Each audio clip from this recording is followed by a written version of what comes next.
के लिए आएगा, माँ बहनों से आशीर्वाद लेने के लिए आएगा, बड़े बुजुर्गों से आशीर्वाद लेने आएगा और युवा साथियों को इनकलाब करने आएगा, तो वो ठेला ही होगा। और इसी आज भी मैं उस वादे का कायम हूँ और मैं यही कहता हूँ, जितना वादा करूंगा उसको अंतिम सांस तक निभाऊंगा, उसमें दिन का मत का भी परिवर्तन नहीं होगा। तो मैंने जो कहा अभी तक वो। और तीसरा हिस्सा मानवता का है।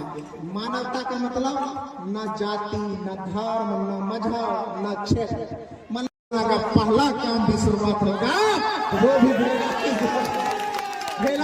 एक अदना सा साधारण गरीब किसान का बेटा राष्ट्रीय जनता दल के कार्यकर्ता का बेटा अगर 10 जन भी लेगा तो भेला ही का कर्जा उतार नहीं सकता है, भेला ही का कर्जा उतार नहीं सकता।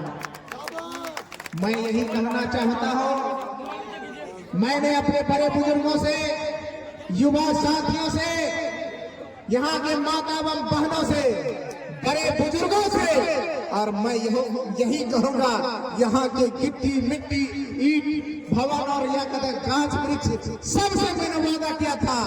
गौतम कृष्ण 2 बार से हारा हुआ है, 15 का हारा हुआ है, 20 का जबरदस्ती हारा हुआ है। अगर यह सरजमी अपना बेटा बना लिया गौतम कृष्ण को, तो इंशाअल्लाह ऊपर वाले की दुआ लगेगी और गौतम कृष्ण जीतेगा। और अगर गौतम कृष्ण जीतेगा तो जीत के जाएगा पटना, लेकिन शपथ लेकर के पटना से आएगा तो सबसे पहले किसी सरजमी को चूमने के लिए आएगा, प्रणाम करने के लिए आएगा, माँ बहनों से आशीर्वाद लेने के लिए आएगा, बड़े बुजुर्गों से आशीर्वाद लेने आएगा और युवा साथियों को इनकलाब करने आएगा, तो वो ठेला ही होगा। और इसी वादा को निभाते हुए गौतम कृष्ण आज 6 तारीख यानी कि कल हमारा सदन समाप्त हुआ, 1 तारीख को शपथ था, 2, 3, 4 और 5 लगातार सदन की कार्यवाही चली। कल सदन की कार्यवाही समाप्त हुई और मैंने सब लोगों से जो वादा किया था, इस सरजमी से जो वादा किया था, मुझे लगा वो वादा मैं सबसे पहले पूरा करूंगा कि सबसे पहले आकर के इस सरजमी को मैं प्रणाम करूंगा, नमन करूंगा और आप सभी के बीच में हूं, अपना पैर का चप्पल भी उतार देता हूं। मतलब मैं नंगे पांव दोनों हाथ जोड़ करके अपना सर झुका करके भेला ही के इस समाजवादी, क्रांतिकारी, गरीब गुरबों और अकलियतों और समाज के अंतिम लोगों की आवाज को मुखर करने वाले सबसे पहले मरहूम गफूर साहब को नमन करता हूं और तत्पश्चात इस भिलाई की सरजमी से जिन्होंने गौतम कृष्ण को एक वोट नहीं आशीर्वाद देकर के सड़क से सदन पहुंचाया हो, उन सभी माँ बहनों को, बड़े बुजुर्गों को, युवा साथियों को प्रणाम करता हूं, नमन करता हूं। और मैं यही कहता हूं कि मैंने वादा किया था कि टिकट लेकर पहला काम भी शुरुआत होगा, वो भी भेला है।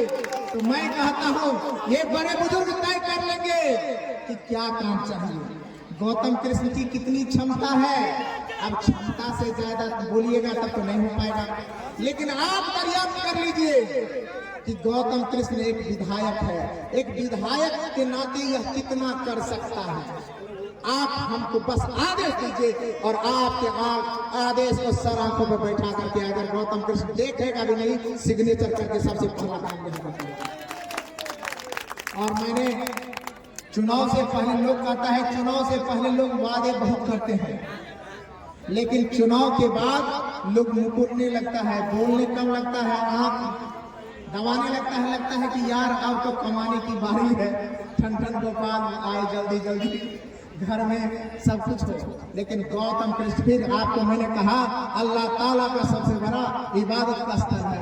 मैंने उस दिन भी कहा था अल्लाह ताला की इबादत के स्थल पर ऊपर वाले को मैं साक्षी मान के कहता हूँ, गौतम कृष्ण कभी झूठ नहीं बोलता है।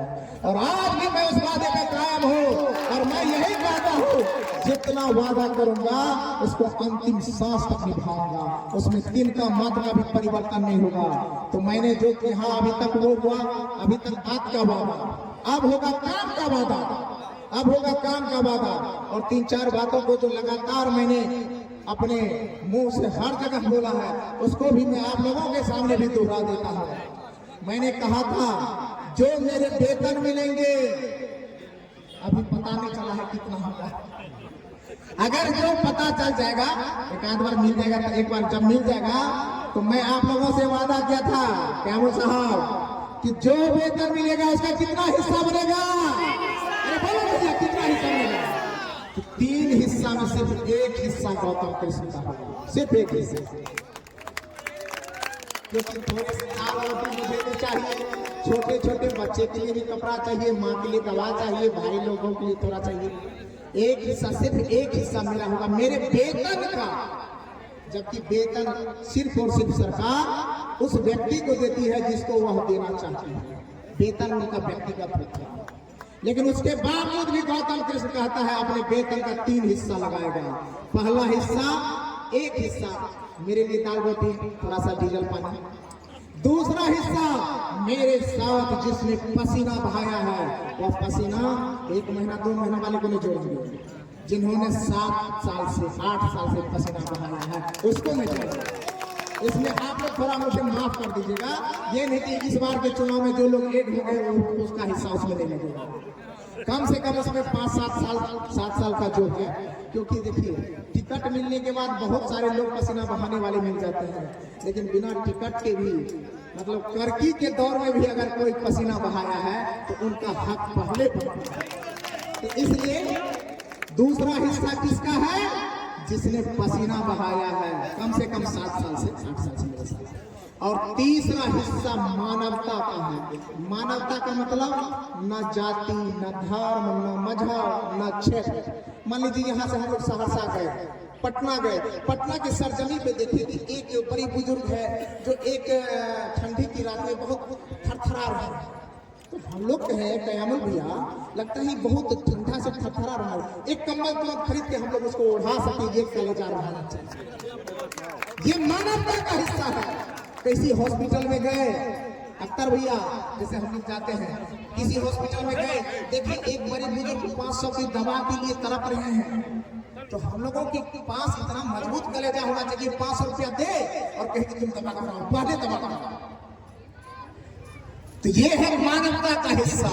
तो तीसरा हिस्सा मानवता का वेतन का क्या बंटवारा हो, वो मैंने आप लोगों के बीच रख दिया। अब चलिए पटना में वो घर मिला है, आप लोगों को बता देते हैं, आप लोग एड्रेस नोट कर लीजिए सब। आप